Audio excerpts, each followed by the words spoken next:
السلام عليكم ورحمة الله وبركاته أصحابتي سو دوادا قرابada soo dhawaada friendskay soo dhawaada aad baan inii jeclahay allah inii jeclaado sida ii sharaftaan commentiga sharafta leh ee maaragtay ii dhiirigelinaya sida aad iigu soo qortaan sida subscribe iigu saartaan saa hore iigu wadaan ilaahay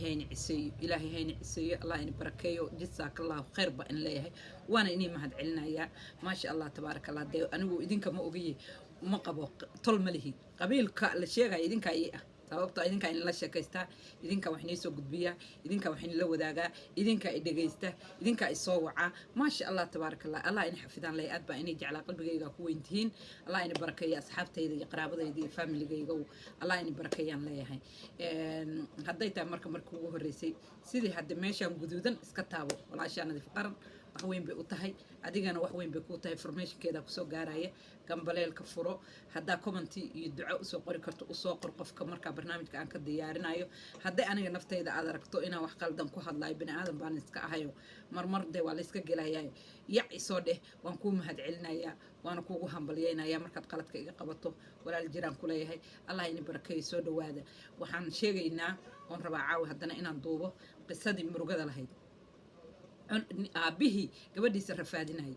gabadhii walaasheen ahayd ee qisada xanuunka badan walaalayaal warta qisadan aad bay u xanuun badan tahay aniga marba marka ka damaysa ay habeen walba sheekada marka ii soo gudbiso way i taabataa meel walbana meesha kale way kasii xanuun badan tahay aad iyo aad waan la yaabanahay waalid noocaasi inuu jiro awal waxaan maqli jiray dadka kaleeto aan ku dhalin baa saas sameeya waxaan lihi jiray eedo iyo dadka kaleeto dadkay soo korsadaan laakiin waalid ama aabe ha noqdo ama hooye ha noqdee wallaahi bilaahi oo dhibka intaa le kuu haysta waa wax laga xumaado waaye aad bay ii taabataa sheekadaanu marka aan inoo bilaabo sheekadii waxay inoo maraysay walaasheen qaybtii saddexaad baynu soo dubno horta walaalayaalo gabadha usoo duceeyey hadda waa hooyo ilmay leedahay kolley sheekada gabagabadeeda aynu kusoo xiri doonaa laakiin dhaawac bay qabtaa markay kuu sheegayso oohin intaasoo fidyo oo oohina oo aan ka duubo haddana tirtiraa jira oo aan akhrin waayo oo waxba ka maqli waayo oo haddana dib ugu ceshono bal mid kaleeto haddana aan kaa dhagaysto on kaa duubo markaas si aan anigu u xafido ilaa wix qof kalead kasoo gudbinaysa wax adig kugu dhacay maaha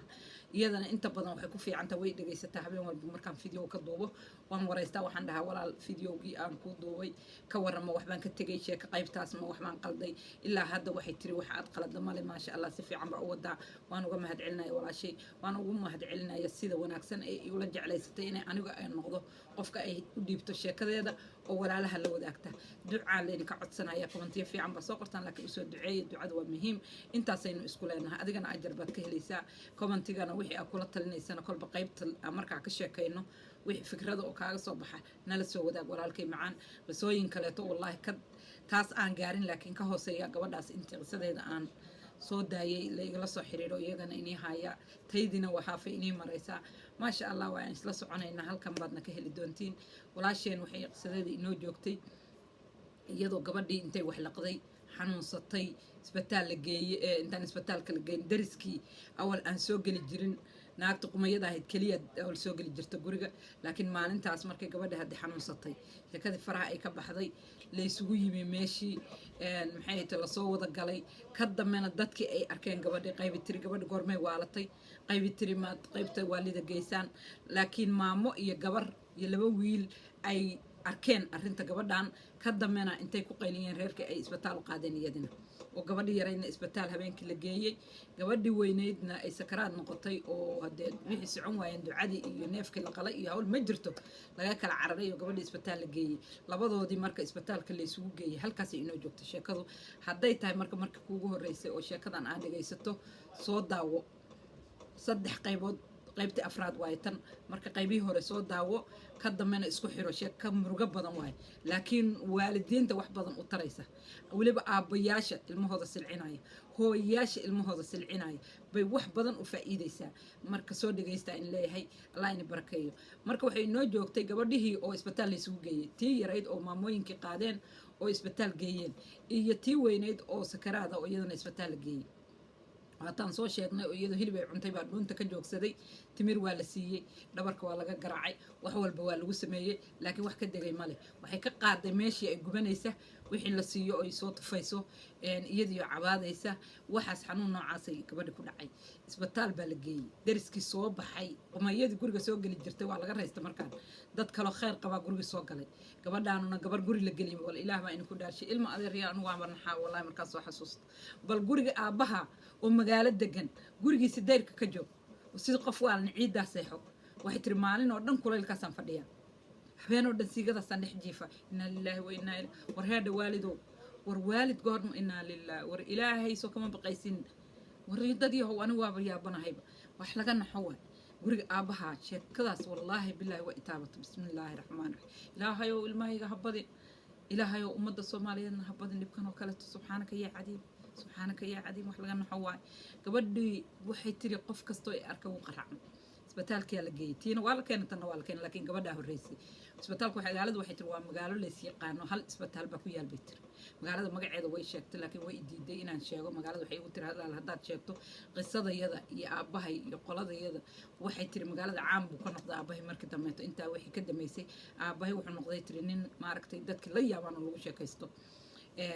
arrin degdegina de familka dhan way ku dhacday oo mucjisa markiiba ku dhacday ka dambe dadka markay ay arkeen waxay tiri arrintaas marka in aminkan haddana maaragta dadka qaarkood ay dhahaan maxaad uga sheekaysaa hadda maxaa dhibo ku haya adminkan haddana waxay tiri wax laygu rido ma rabo laakiin inaan dadka la wadaago weeyay tiri waxaan usoo gudbinayo laakiin ma rabay tiri inta lay fahmo meeshaan ka imaaday iyo familkayga inta la garto in haddana laysoo waco waana ogay tiri haddii la fahmo waa laysoo wacaya hadda waxay tiri in sheekada la fahmo waa laga yaabaa laakiin haddaan magaaladii sheego waa la fahmayaa bay tiri marka magaalada ha sheegin laakiin aniga waa ii sheegtay waxay tiri magaalada hal isbitaal baa ku yaalo oo weyn abahayna waa taajir waa xaaji sidaa inii sheegay diinta wuu yaqaanaa masaajidka safka hore ku jiraa intaasoo jeero xaj ka tegay haddana ilmihiisi waayo wuxuu saa u galaayo inaa lillahi ilaw khaatimada hana seejinin ilaw khaatimada hana seejinin waxay tiri marka arrintaas waxay dhacday samiira qaadatay waxay dhahday waxaa dhacday raalli ahaada cunuga ila hadlaayay waxay tiri waxaa dhacday isbitaalkii laysugu kaya keenay isbitaalkii markii la keenay iyadana waa la keenay iyada markaa waxay tiri way cabaadaysaa biyaa la siinaa way soo celinay alla ma laqi karo timir baa afka loo gelinaa waxay tiri adigu waa cabaad iyo waxay ku jirtaa canufada daadinaysa ilintaa ka socotaa way qaylinaysaa markii wax la weydiiyo waxay leedahay tiri intaa ololaysa dhimbil baa igu dhegan meeshaan baa hilibki taagan yahay hilibkiyaa inta i taagan dhimbil baa igu dhegan neefta igu dhegaysa waxaasay guraysaa bay tiri labada iyadii emergencyga la isugu kaya keenay tiri iyadii anigaba xaggaa laygu daaweynaya iyadana inta emergencyga qaybta emergencyga anigu waxay tiri markaa arko cabaadkeeda waa farxaa horta had dareentaan dhahaa bay tiri been inima sheegaya tiri waan ku farxaa markay cabaadaba adigu waxay tiri dhakhaatiirta way yaabeen aabahayna waa la yaqaanaa nin magaalada caanka oo ganacsadaa waay lo-du gadaa geelu gadaa ganacsiyuu leeyahay dukaamo waaweyn oo jumlada laga qaatay kuwa tafaariiquu leeyahay waxay tiri waa nin caano magaalada laga yaqaano waa xaaji ilmihiina gabadha aniga nafteeda waa la yaqaanaa oo meeshaan ku dhashay hooyaday waxay tiri qaraabadeeda ma joogaan meesha hooyaday aabbahay wuu keenay meesha familka hooyaday ka dhalatay hal nin oo hadday iska soo degay ma ogi waxay tiri famil ahaan uma degana waxay tiri markii lay arkay waa la naxay tiri dadka yab korkayga waxay tiri maryihii aan xiraaba laga fujin waayay iyo carrada iyo siigada iyo qurunka waxay tiri waad yaabaysaa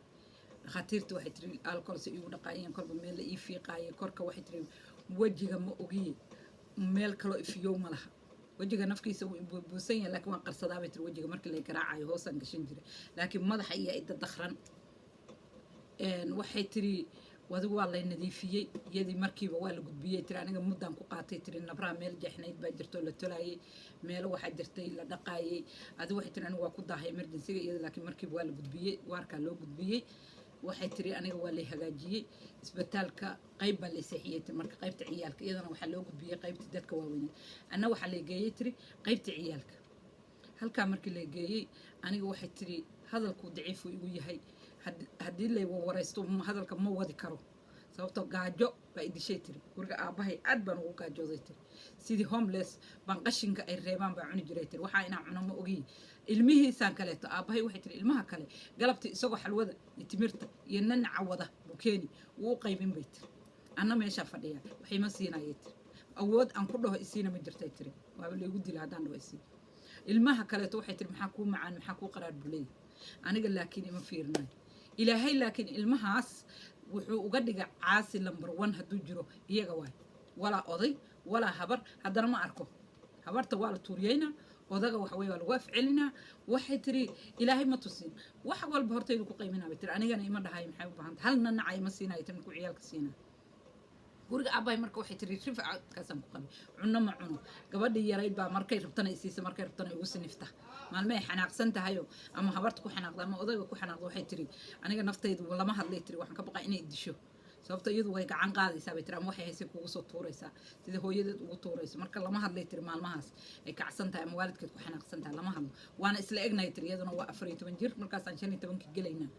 waa isla egnahay tiri aniga iyadu laakiin lama hadli karo iyadu naag nolol ku kortay waaye oo markii la arko aniga iga weyn oo iga xoog badan laakiin waxay tiri isku da' baan nahay da' ahaan laakiin muuqaal ahaan waa kala duwannahay aniga iyadu qolkii waa ciyaalka la geeyey tiri iyadana waarka xaggaa la geeyey aniga dhakhaatiirtu way yaabeen maamadii i aragtay oo khayr allah siiya waxay tiri i waraysatay maamadaasaan waxay tiri waxaan ka dhigtay hooyaday inay soo noolaataan u maleeyay tiri inaa lillahi wa inaa ilaahi hooyada waray ummaddu kala naxariis badan aabaheedna waa u nixila qumayadii kaleeto waa u nixilaada subxaanaka yaa cali waxay tiri hooye ii noqoto markaasaan saytaa ugu warramay tiri hadalka ma hadli kareen markii waxay tiri xoogaa hadalku iga soo horta waxay tiri faleebooyin baa laygu xiray maamadii cunay ii keentay dhar baa ii keentay waxay tiri aabahay naagtiisii buu ku wareeray tiri iyadii luuba ku miyir beelayba maruu sii socdo ciyaalkiisi u ordaay maruu iyada usoo ordaay aniga maba idanayna aniga maamadii iyo magaaladii oo waxay tiri hadda maqashay isbitaalka markii la keenay waxay tiri sheekada banaanka u baxday alla ma maqasheen xaajigii hebel ahaa waa halkaas saasaa ninka ganacsadaha xaaji hebel ma maqasheen waxa ku dhacay gabadhii yareed heblaay ka dhimatay buu guriga ku silcinayay reerkii gabadhii baa masiibaa ku dhacday reerkii gabadhii neef iyadoo qalinaysa hilib baa istaagay waa sakaraad gabadhiisii oo haddaad aragto aad ka naxayso oo inay waalan tahay iyo inay silic gabadhiioo kaalaya soo arka waxay tiri isbitaalka magaaladii dhan dhug kusoo dhahay iyadaa loo tagaa anaa la yimaana iyadaa loo tagaa ana filim baaba noqonay tiri marna iyadaa loo tagaa marka iyada laga yimaadana anaa la yimaada kii aniga ii yimaada oohin buu dadku la dhacabay dadkii waxay dhaqdeen bay tiri dhowr qaybood qayb waxay tiri hooyaday yaqaana hooyaday waxay ahayd bay islaan aad u macaan qalbi fiican maxay ahayd toy daabacyada samayn jirtay sidii aan fiidiyooga hore inuu ku sheegay dharka daabacay toli jirtay tiri maamo la jecel yahay oo salliyada iyo daabacyada iyo toshay ahayd magaalada caanka ah waxay tiri hooyaday dadkii markay arkeen waa la qaracmay tiri kuwo waaba yaabeen gabadhi may waalatay kuwo adagay habaaraan kuwo maxay ahayd way ooyaan kuwo maaragtay way waxay tiri dadku markay arkaan aniga oohin bay igala tagaan kuwa markay aniga arkaan iyada habaara dhahayo dee masiibadu meesha uga dhacdo waaba gabadhan ma gabadhiisiiyo ma gurigiisaa kasoo kaxaysan mise gabadhan duurkay ku jiri jirto oo reerkoy ka carar ma guriga deerkiisaa laga soo kaxeeyey maamadii wallaahi maamadii iyo nimankii iyo dadkii soo gala hadday ahayn waxaa la dhihi lahaa gabadhan duurkay jirto laga soo qabta qof dadku waaba maba i rumaysan lahayn sidaan u allay silcana ilaahay marka ummadii ii qasbay cunaa la ii keenaa dhar baa la ii keenaa falee baa laygu xiray ilaa waxay tiri aniga waan inii sheegay oo ilaa maalintii lay daldalay si fiican isuma taagin masquulna ma gelin oo intaan biyo qaatay ma qubaysanin toosna isuma taagi karo oo markaan istaago waan wareeraa markaan wareerana waan suuxaa malay boorarkaas aniga waxaa iigu dambeysay habeenkii inay galabtii lay xiray lay garaacayay aan lalmaday oo waa inii sheegay gacmihii lugahana ay ku xiraayeen korna aan u xiraa madaxayguna hoos jiray show maskaxda waxay noqotay oo booskeedii ka dhaqaaqday marka waa taan inii sheegay indhahana waxba si fiican uga arkaynin wareerayay marka anigu waxaan isdhahay gaajada iyo dilkan kaa batay baa ku gaarsiiyey waxaan ilaa damage baa maskaxdayda gaaray marka foorarkii badnaa waa tiisankaa dhig iga yimi maxay ahayd waan bararay oo madaxa dhan wuu i bararay markaas dhakhtar layma geynin marka damage baan iga gaaray madaxa damage iga gaaray marka aniga markii wax lay siiyey waxaan isku day inaan istaago laakiin markan waxay faleebooyinkii lagu xiray boogihii waxay tiri wax la tolo iyo wax la saaro iyo wax la dhaqo baa laga dhigay tiri korkaygu waxay tiri shaatiga bahalka yar lagu seexdo isbitaalka bas baa ii xiran bay tiri wuu ku dhagaa halka waxay saaraan bay tiri bahal yar oo saliid leh oo faashada oo shabaqyada la isaaraa bay tiri taas baa habeenkii waa laga bedelaa maalintii 3 jeer la dhayaa bay korkaygu aniga dhan wada dhaawac baa ahayd mililkaas iiga da'ay wixii markii la dhaqay waxay tiri meelo waxa jira qolof korto hoosta dhacaan kule wixii baa la isku furfuray adigu waxay tiri markii la daaweeyay cunno helay dilkii markasta layla dhacay aan ka nastay markaasaama inay nabro igu yaalaan aan dareemay tiri xanuunkooda ilaa waxay tiri qandhadan iyo gariirkan waxa keenaya waa nabraha igu yaal waxaan la yaabanaabay tiri maxay tahay dhaxantaan aan kaa ba'in ilaa waxay tiri korkayguba meel fiyowba male هذا واحد إسبتال كأنك نعك جرا إذا نعك جد قف كستو يدا أتجاني وإيمان مقالة دي أنا قاعد قبصنا شيء كذا يدي بقبصت وضاقي هرت هالكاس شيء كذا يصير مقالة قبصت واحد تراني ولا الدواوي حوجان مركي واحد تراني مال ما كجرو للدواوين ما عندهم يتوحل دمعتين اللي استاجيو وان صوحي هذا نسيتي وكله خاطرت مركز باريس وسميان واحد شيء جن مسكح ذي ده إني جورتي مسكح ذو إني جورتي وهو بطي oo dhiiggaan sanka iga yimi iyo neerfihii inay maaragtay goradeen oo xiran yihiin waxaa la sameeyey tir marka waxbaa la geliyey madaxii baa wax laga gashay waxaa la dhahay tir waa in la sooxiyo gabadhan si maskaxda aanay dhaqdhaqaaq u dareemin oo waxbaa la isiyey tir qalab baa laygu xiray waxbaa laygu duray adigu waxay tir iyagu dhakhaatiirtu waxay yaqaan waxbay ugu sameeyeen ka dambena waxaa la yidhi waa inay suuxsanaato oo aanay kicin muddo adiga 2 beri ah waa la suuxiyay tiri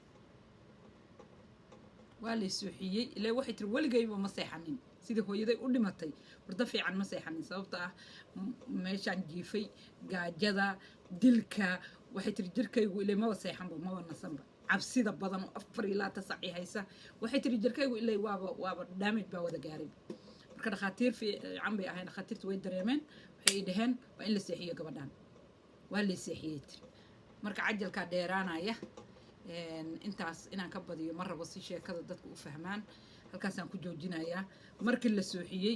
iyo wixii ka dameeyay gadaal baan iskala soconaynaa insha Allah waan soo gelinayaa marka la socda walaasheena u soo duceeya wixii aad haysaan qisooyina noo soo diray insha Allah waana in salaamaya please like share subscribe ka haygala bakhaylnina Allah in barakeeyo aad baan inii jeclahay بارك الله فيكم السلام عليكم